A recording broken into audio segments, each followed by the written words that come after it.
आइए अपने मन को पुनः भगवान के चरणों में, सद्गुरु भगवान के चरणों में अर्पित करते हुए आगे बढ़े। श्री गुरु चरण सरोज रज निज मन मुकुर सुधार। हमारा आपका सौभाग्य है कि आज दिन बृहस्पति है और डॉक्टर साहब को धन्यवाद है कि उन्होंने हमें बृहस्पति के दिन कुछ चर्चा करने का मौका दिया। तो आइए हम आप श्री गुरु चरण सरोज रज, एक होती है बंधु रज जो हमारे आपके चरणों में भी है, सभी के चरणों में होती है। लेकिन जरा ध्यान दें, गोस्वामी जी का एक एक शब्द अमूल्य है। गोस्वामी जी हनुमान चालीसा का या हनुमान जी का प्रताप महिमा वर्णन करने जा रहे हैं।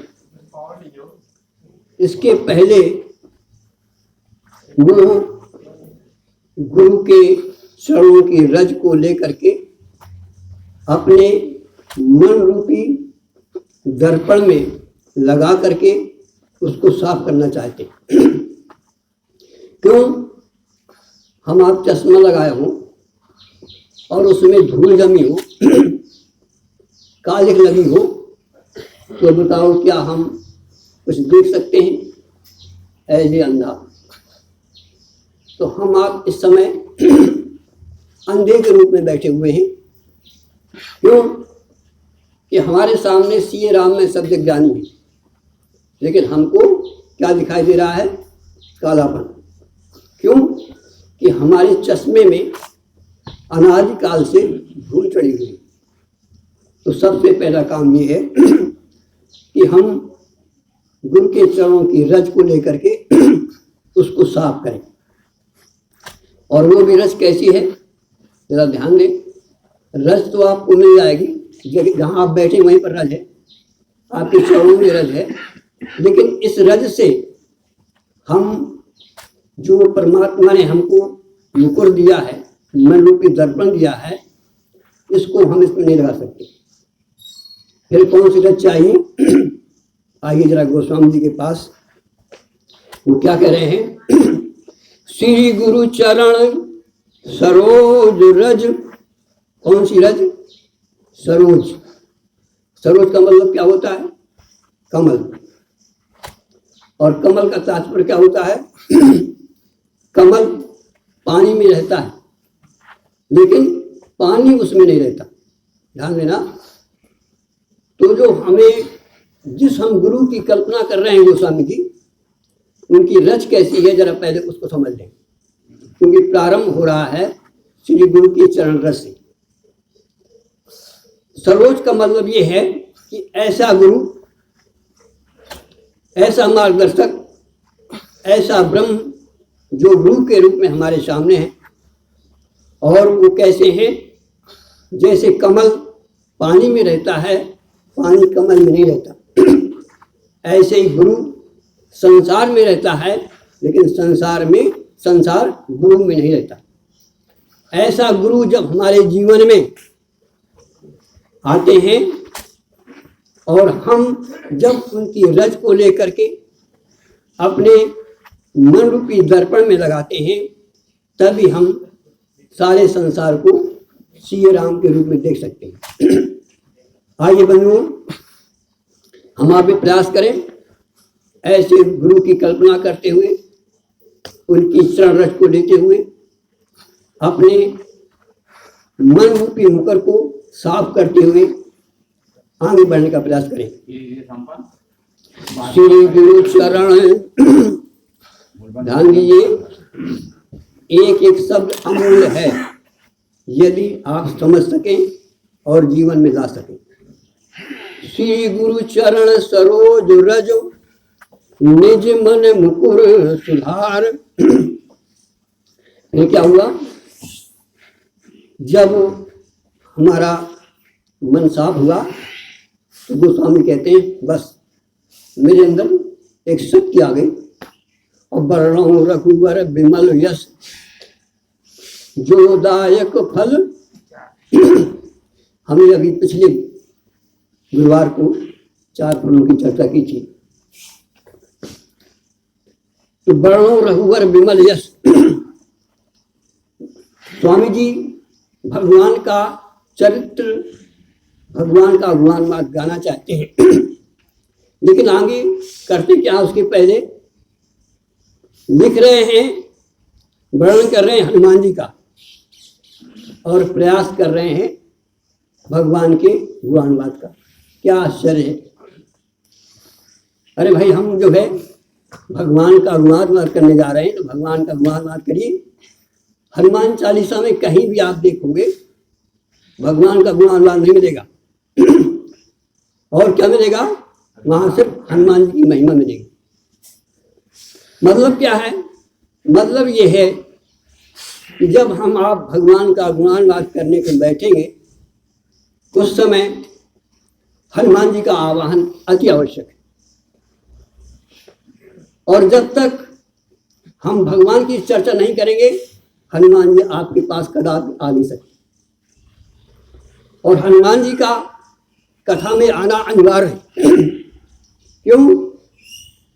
कहते हैं राम लखन क्या है, तुलवे को रसिया राम लखन सीता मन बस। जहाँ भी राम चर्चा होती है वहाँ हनुमान जी का आह्वान किया जाता है। ये नियम होता है, बाकायदा का आसन होता है। और हनुमान जी कोई सुने या ना सुने, लेकिन जहाँ भगवान का चरित्र का गुणगान होता है वो हनुमान जी आकर अवश्य सुनते हैं। तो इसीलिए उन्होंने घूम का रखी श्री गुरु चरण सरोज रज निज मन मुकुर सुधार और वर्णो रघुवर विमल यश। और जहाँ रघुवर विमल यश, विमल यश का भी होता है मतलब विमल का मतलब होता है जहाँ मल है ही नहीं, किसी प्रकार का कोई विकार ही नहीं है भगवान के गुणानुवाद में। ऐसा भगवान का चरित्र वर्णन करने का प्रयास कर रहे हैं। और जैसे ही उन्होंने मुकुर हुए वैसे हनुमान जी का आगमन हो गया। बोले हनुमान जी महाराज की आइए। वर्णो रघुवर विमल जो दायक हलचार। किसी ने पूछा महाराज हम आप योगा में जाते हैं, कहीं भी जाते हैं, कुछ भी लेते हैं तो उसका फायदा और नुकसान भी देखते हैं। तो आप जो भगवान का गुणानुवाद करने जा रहे हैं इससे हमको क्या मिलेगा? हम क्यों गुणानुवाद गाएं? क्यों हम राम कथा सुने? तो कहते हैं भैया तुम जो भी कुछ करते हो फायदे के लिए करते हो। तो मैं बता रहा हूं कि जो भगवान का गुणानुवाद गाएगा, जो सुनेगा, उसको 4 फल की प्राप्त होती है। कौन कौन से? हमने चर्चा की थी। अर्थ, धर्म, अर्थ, काम और मोक्ष। हमने ये भी चर्चा की थी कि हमारे पास अर्थ, धर्म, काम 3 फल तो हमारे पास ऑलरेडी हैं, लेकिन चौथा फल क्या है? चौथा फल है मोक्ष। बताइए जरा, किसके पास धर्म नहीं है, किसके पास अर्थ नहीं है और किसके पास काम नहीं है? कहने का मतलब ये है कि किसी ना किसी रूप में, कम ज्यादा के रूप में हमारे आपको ये प्राप्त है। लेकिन हम आपसे पूछें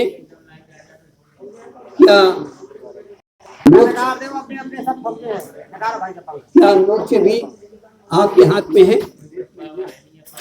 जरा विचार करो। जिसके पास ये चौथा फल हो, अथवा यूं कहें कि जब तक हमारा आपका जीवन धन्य नहीं होगा, जब तक हमारे आपके पास चारों फल न हो। अब हम आपसे प्रश्न करें कि ये बताओ भाई, जरा हाथ उठा करके कि क्या आपके पास चारों फल हैं? धर्म तो है, अर्थ है, काम है, लेकिन वो व्यक्ति हाथ उठाए जिसके पास मोक्ष का भी फल हो। हम देख रहे हैं कि किसी का हाथ नहीं उठ रहा। कारण क्या? कारण ये है कि हम अर्थ को तो जानते हैं, धर्म को जानते हैं, काम को जानते हैं, लेकिन मोक्ष के बारे में हम कुछ इसीलिए हमारा हाथ नहीं उठ रहा, क्योंकि हम उस फल से हम शून्य हैं। और ध्यान रखना, हमारा जीवन में यदि 4 फल न घटित हुए तो हमारा क्या है मालूम है आपको? आकर 4,84,000, पता नहीं इसके बाद कौन से योनि में हम जाने वाले हैं। पता नहीं चींटी मिलेगा, कुत्ता मिलेगा, मेढक मिलेगा, जानवर मिलेगा, कोई पता नहीं। और वहाँ आप कदापि भी ये 4 फल की आप कल्पना नहीं कर सकते। सौभाग्य है हमारा, वो फल जिसकी हम चर्चा करने जा रहे हैं उसके अधिकारी हम हैं। और यदि हमने उस अधिकार का प्रयोग नहीं किया तो हमारा ये जीवन और हमारा यहाँ बैठना, हमारा सब का सब बेकार। क्यों? इसलिए कि हम इसके बाद घूमने वाले हैं, ध्यान रखना। और पता नहीं, जब से सृष्टि की रचना हुई तब से हम घूम रहे हैं, अनादिकाल से। और अभी पता नहीं, जब तक सृष्टि रहेगी तब तक हम घूमते रहेंगे। आकर 4,84,000 अजोनि भ्रमत यह जीव अविनाशी। है तो अविनाशी, लेकिन लगा रहा है चक्कर। फिर क्या हुआ? परमात्मा को दया आ गई हमारे ऊपर। यद्यपि हम उसके पात्र नहीं थे, लेकिन फिर भी भगवान ने एक मौका और दे दिया। जाओ, मंडी में योगा होता है, वहां जाकर कुछ सीखना। और हमारा सौभाग्य है काबाहों को, ध्यान देना, काबाहों को करी करुणा नर देहि। ये करुणा करके हमें आपको मानव जीवन दिया, जिसमें हम आप चौथे फल की कल्पना कर सकते। आइए समय अनुसार अपने को समेटते हुए अब हम आपसे एक प्रश्न पूछते हैं। अब हम जा रहे हैं, थोड़ा सा इशारा कर रहे हैं आपको, चौथे फल की कैसे प्राप्त होती है। ये तो हुई भूमिका। आइए अब हम आपसे एक प्रश्न करते हैं। जैसे अभी हमने प्रश्न किया, हाथ उठाने का किसी ने उठाया है। आइए अब हम दूसरा प्रश्न आपसे करते हैं कि यहाँ कोई ऐसा व्यक्ति है जिसने अपना चेहरा न देखा हो। सौभाग्य है हमारा, यदि भगवान ने दर्पण न दिया होता तो हम कदापि अपना चेहरा नहीं देखते। और सौभाग्य है हमारा कि हमको दर्पण मिला। और ये भी सौभाग्य है कि यहाँ जितने भी लोग बैठे हैं, हम उनसे पूछें कि आप यहाँ पर आए हो तो बताओ अपना चेहरा देख के आए हो कि नहीं आए। और न देखा हो तो देख लेना। बिना चेहरा देखे एक दिन भी आप चैन से नहीं रह सकते। अभी आप आए हैं, कंघी करके आए होंगे, हाथ में दर्पण लिया होगा और रोजाना लेते हैं और एक बार जरूर देख लेते हैं। हो सकता है कितना वो दुर्भाग्य होगा जिसके पास नेत्र न हो। नेत्र भी हो और दर्पण भी गंदा मिले, कितना बड़ा दुर्भाग्य होगा। हम आप कितने सौभाग्यशाली हैं कि परमात्मा ने हमको नेत्र दिए, दर्पण दिया है। मुकुरो मलिनेरो नयन विहीना राम रूप देख कि मैं दीना।